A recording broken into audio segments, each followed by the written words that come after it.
যে রিসিপ্টটার মাধ্যমে দেখতে পাচ্ছি যে পাঠানো হয়েছে, সেই পাঠানোটাই আসলে রিকোয়ারমেন্ট। রাগের মাথায় আবেগের বশে অনেকেই কিন্তু তালাকের নোটিশটি পাঠান, কিন্তু এই যে 90 দিন সময়টা, তার আগে অনেক সময় তাদের মধ্যে হয়তো একটা মিউচুয়াল আন্ডারস্ট্যান্ডিং হয়ে যায়। এই সালিসি পরিষদ যে গঠন করে, সেটির উদ্দেশ্যই হচ্ছে যে দুপক্ষের মধ্যে একটা কোনো রিকনসিলিয়েশন বা মীমাংসা করার। স্ত্রী স্বামীকে দিতে চান তালাক, বা স্বামী যদি স্ত্রীকে দিতে চান, মানে প্রক্রিয়াটা কি একটু কি যদি বলেন আমাদের। আচ্ছা, স্ত্রী যদি আসলে তালাক দিতে চায়, সেই ক্ষেত্রে কিন্তু কাবিননামা যে রয়েছে, কাবিননামায় একটি ক্লজ রয়েছে 18 নম্বর কলাম, যে কলামের ভেতরে এরকম একটি প্রশ্ন থাকে, বিয়ের সময় যে কাবিনটা করা হয়, যে এরকম একটি প্রশ্ন থাকে যে স্বামী কি আসলে স্ত্রীকে একটি ক্ষমতা অর্পণ করবেন। তার মানে বিষয়টি হচ্ছে যে স্বামী যদি স্ত্রীকে তালাক দেওয়ার ক্ষমতা অর্পণ না করেন, তাহলে কিন্তু স্ত্রী তালাক দিতে পারবেন না স্বামীকে।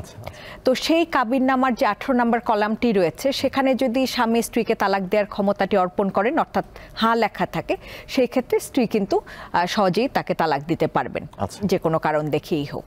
কিন্তু সেখানে যদি আবার না বিষয়টি বলা থাকে, সেক্ষেত্রে কিন্তু তাকে আবার একটি দীর্ঘ প্রক্রিয়ার মধ্যে দিয়ে যেতে হয়। তাকে আদালতে যে আদালতের মাধ্যমে কিছু বিষয় প্রমাণ করতে হয়, এবং সেখানে বেশ কিছু গ্রাউন্ড রয়েছে, যে সেই গ্রাউন্ডগুলো, যেমন সেখানে স্বামীর ফিজিক্যাল আনফিটনেস হতে পারে, দীর্ঘ সময় স্বামী যদি নিখোঁজ থাকেন, স্ত্রীর কোনো খোঁজ খবর নিচ্ছেন না, এবং স্ত্রীকে 7 বছরের বেশি সময় স্বামী যদি নিখোঁজ থাকেন, এবং দেখা যাচ্ছে যে স্ত্রীকে ভরণ পোষণ দিচ্ছেন না 2 বছরের অধিক সময় ধরে, স্বামী কোনো দুরারোগ্য ব্যাধিতে আক্রান্ত হচ্ছেন, যেটি কিনা আসলে ট্রান্সমিটেড হতে পারে ওয়াইফকে, সেটি সংক্রমিত করতে পারে, সেই ধরনের কোনো সংক্রামক ব্যাধিতে তিনি যদি আক্রান্ত হন, স্বামী যদি মানসিকভাবে তার কোনো অসুস্থ হয়ে থাকেন, তার মানসিক অসুস্থতা থাকে, সেই যে কোনো একটি কোনো গ্রাউন্ড হতে পারে। অনেক ক্ষেত্রে দেখা যায় যে স্বামী যদি স্ত্রীর প্রতি কোনো নিষ্ঠুর আচরণ করেন, যে মারপিট করছেন তাকে, শারীরিকভাবে নির্যাতন, মানসিক নির্যাতন, সেই বিষয়গুলো আসে। আরেকটি বিষয় রয়েছে যে স্বামী যদি স্ত্রীকে কোনো একটি পার্টিকুলার ধর্মান্তরিত করার জন্য তিনি তাকে প্রেশারাইজ করেন। সো এইগুলো হচ্ছে যে গ্রাউন্ড। তো আমি যদি আদালতে যখন যাচ্ছি, সেক্ষেত্রে কিন্তু আমাকে যে কোনো একটি গ্রাউন্ড দেখিয়ে তারপরে স্ত্রী ডিভোর্স নিতে পারছেন। ওয়ারাস এই ধরনের স্বামী যদি তাকে তালাক দেওয়ার সেই ক্ষমতাটি অর্পণ করেন কাবিননামায়, সেক্ষেত্রে কিন্তু তাকে এই গ্রাউন্ডসগুলো দেখানোর দরকার নেই। শুধুমাত্র মিউচুয়াল তার পারস্পরিক বনিবনা হচ্ছে না, মনের মিল হচ্ছে না, সেটি দেখানোর মাধ্যমেই কিন্তু তিনি স্বামীকে বিচ্ছেদ দিতে পারেন। এই ক্ষেত্রে সেটি হলো যে কোন আদালতে যাবেন আসলে?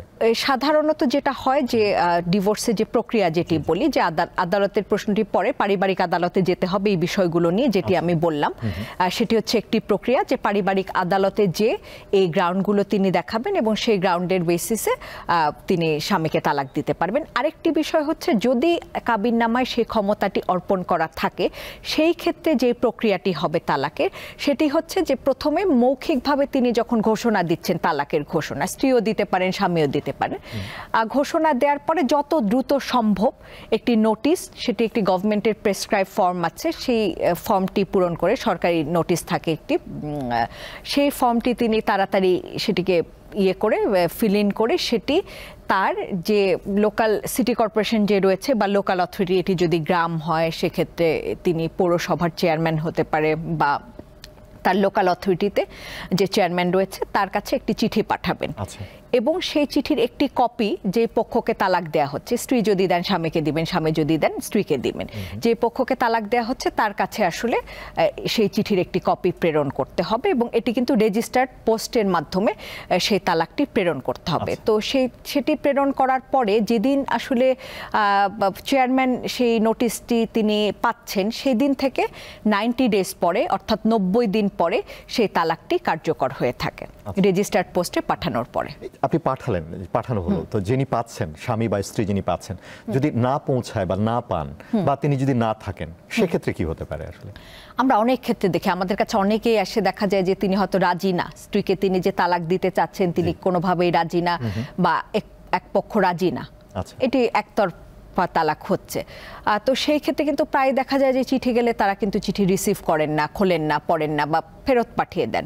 তো যার কারণে আমাদের আইন অনুযায়ী নিয়মটা হচ্ছে যে আমি রেজিস্টার্ড পোস্টে পাঠাতে হবে উইথ অ্যাকনলেজমেন্ট ডিউ। সো সেটি আমি যদি পাঠাই, আমার যখনই আমি রেজিস্টার্ড পোস্টের মাধ্যমে পাঠাচ্ছি বিষয়টা, সেটা আমি পাঠানোর পরে আমার কাছে যে রিসিপ্টটা আছে, যে রিসিপ্টটার মাধ্যমে আমি দেখতে পাচ্ছি যে পাঠানো হয়েছে, সেই পাঠানোটাই আসলে রিকোয়ারমেন্ট। তো যার ফলে আমার আসলে তার কিন্তু অ্যাকচুয়ালি হাতে নিয়ে পড়ার দরকার নেই বা তাকে কিন্তু অ্যাকসেপ্ট করার দরকার নেই। অনেকেই কিন্তু বলে হ্যাঁ আমার স্ত্রী আমাকে নোটিশ পাঠিয়েছে বা আমার স্বামী নোটিশ পাঠিয়েছে, আমি পাইনি বা আমি মানি না। আচ্ছা, এরকমও কিন্তু অনেকে বলে, যে দেখা যায় যে তারা কোনোভাবেই চাচ্ছেন না যে বিচ্ছেদটি হোক, এক পক্ষ চাচ্ছেন আর এক পক্ষ চাচ্ছেন না, তখন তারা কিন্তু প্রায়ই আমরা দেখি যে মানতে চান না যে আমি তালাকে বিশ্বাসই করছি না বা আমি এটা চাচ্ছি না, তো কাজে এটি হয়নি। কিন্তু এখানে তিনি অ্যাকসেপ্ট করছেন কি না কিংবা তিনি চিঠি খুললেন কি না, পেলেন কি না, তার সাথে আসলে কোনো ধরনের কোনো সম্পর্কই নেই। এখানে মূল বিষয়টি হচ্ছে যে চিঠিটি সার্ভ করা হলো কিনা। ওয়ান্স সেটা পাঠানো হচ্ছে সেটা কিন্তু সার্ভড, তো কাজেই সেটি 90 দিনের পর অটোমেটিক্যালি তিনি সেটি মানেন বা না মানেন, খোলেন বা না সেটি হয়ে যাবে। আমি যদি ব্যক্তিগত উকিল দিয়ে যদি কোনো উকিল নোটিশ পাঠাই, তো সেটা কি হবে কিনা আসলে?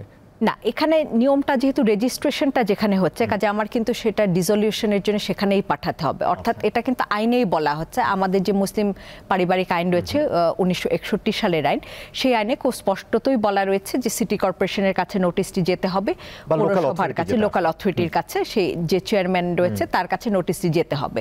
কারণ এখানে একটি বিষয় থাকে কি, তারা কিন্তু একটি সালিশি পরিষদ গঠন করেন।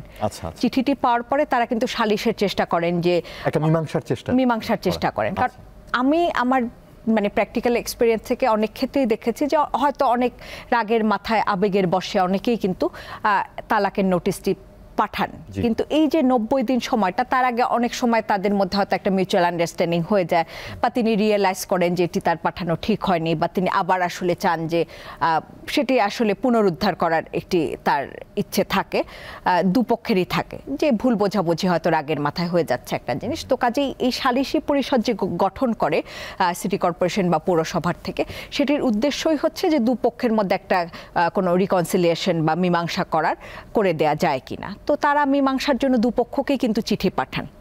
তো তার মানে দেখা যাচ্ছে যে সিটি কর্পোরেশন থেকে তারা কিন্তু একটি নোটিশ পান, উকিল নোটিশও পান, তার একটা যিনি দায়িত্বে থাকেন লয়ার, তিনিও একটি নোটিশের মাধ্যমে তাদের নোটিফাই করেন, কিন্তু সিটি কর্পোরেশন একটা মাস্ট। তো তাদের ইউনিয়ন পরিষদ বা সিটি কর্পোরেশন, পৌরসভা, যার জন্য যা প্রযোজ্য, যার মাধ্যমে যা সেটি পাওয়ার পরে তাদেরকে আবার সেই মীমাংসার জন্য ডাকা হয়। তো কাজে যে পক্ষ আসলে মীমাংসা করতে চাচ্ছেন না, তিনি তো আর যাবেন না সেখানে। তো তিনি যখন যাচ্ছেন না, কাজে উভয় পক্ষকেই মীমাংসা যদি করতে হয়, উভয় পক্ষকেই কিন্তু সেখানে উপস্থিত থাকতে হয়, এবং উপস্থিত হয়ে দুজনকেই জানাতে হয়, এবং সেখানেও কিছু প্রসিডিওর আছে, তাদেরকে অ্যাফিডেভিটের মাধ্যমে একটি অ্যাফিডেভিট জমা দিতে হয় যে তাদের মধ্যে মীমাংসা হয়েছে, কোনো ধরনের কোনো সমস্যা নেই, তারপর আসলে সিটি কর্পোরেশন থেকে উইথড্র করতে পারে। তো কাজে এখানে আসলে ওই সিটি কর্পোরেশনের ইনভলভমেন্টটা, এটা আইনগত আসলে বাধ্যবাধকতা যে লোকাল অথরিটির একটা ইনভলভমেন্ট দরকার হবে আসলে।